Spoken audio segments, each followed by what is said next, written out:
Hey everybody, Cheryl here, and today I wanted to start a video series, 5 different videos about becoming a successful colorist.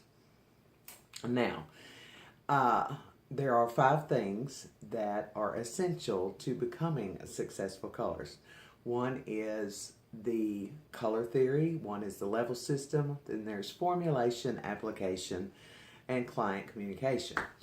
All of them are very, very important, but I wanted to start and build a foundation for some of us who have forgotten the importance of certain things, and some of us who never really understood how all of the things played together, because we all have this goal. Like, we want to walk up behind a client, have an amazing consultation, and stand there and calculate and say, okay, I'm going to mix up da-da-da-da-da and da-da-da-da-da. So what happens is, when we're attempting to do that, we've got to know how to make these things work. So I wanted to start with the foundation of it, and I want to go all the way back to the color wheel, refresh some, bring some up to speed, and give you maybe some different ways to look at things.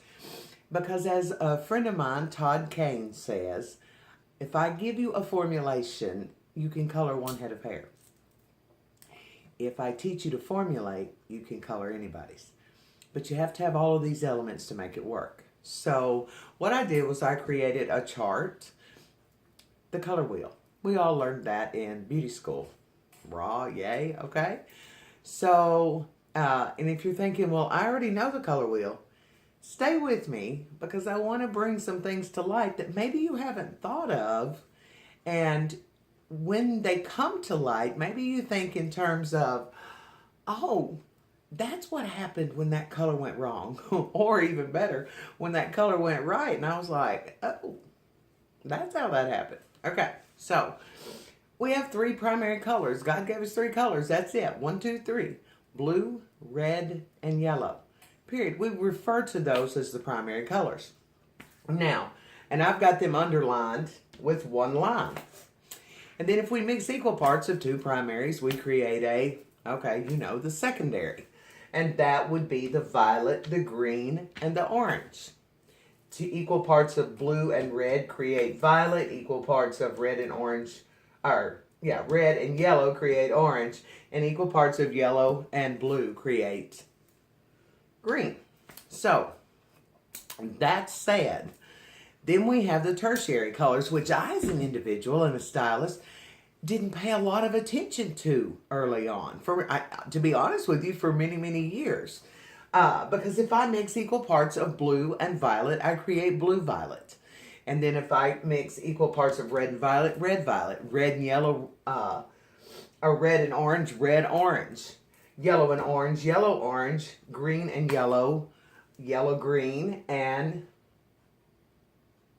yellow-green. And then blue and green, blue-green. Now, in the tertiary colors, the primary is listed first. And it's listed first because that's what dominates. Now, here's how and why it is so very important.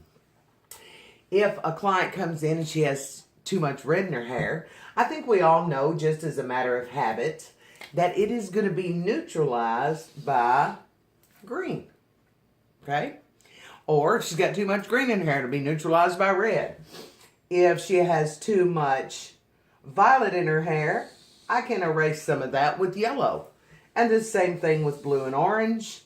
And then blue-green and red-orange, yellow-orange and blue-violet, and yellow-green and red-violet.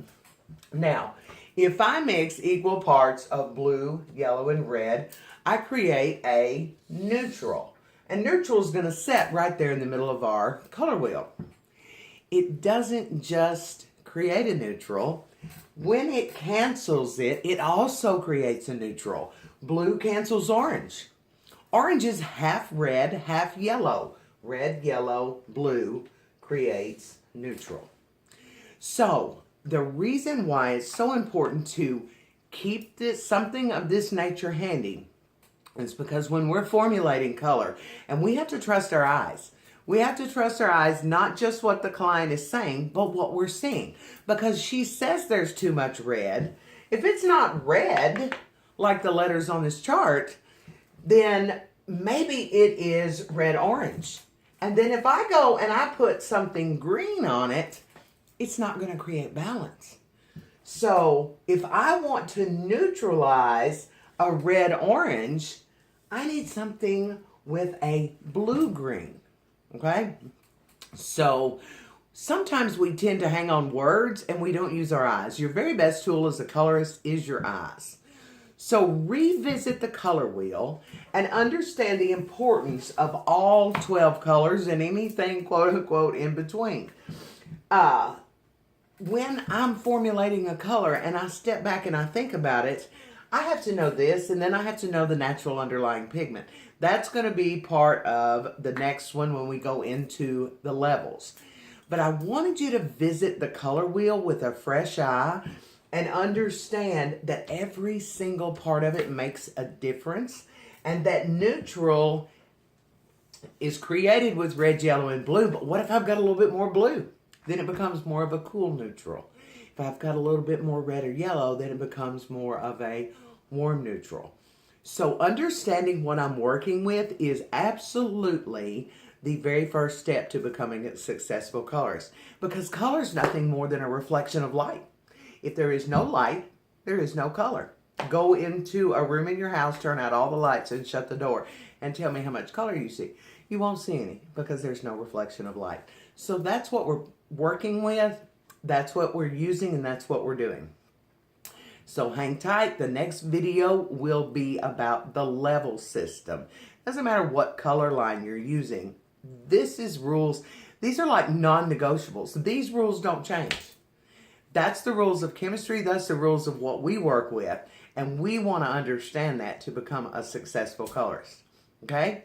So be looking for the next video on YouTube and search me at Cheryl Segraves, Segraves, and the first name is Cheryl, Cheryl. And make sure you spell Segraves correctly because the last name does not have an A in the first part of it, and many people miss that. Okay? And then you can find my work on Instagram at Color1Up, and you will see what I have done over the years, what my colors look like, so that you'll know that a lot of that, all of that, was created by using basic principle foundations. And we'll expand on this, and I will see you guys soon. Thanks.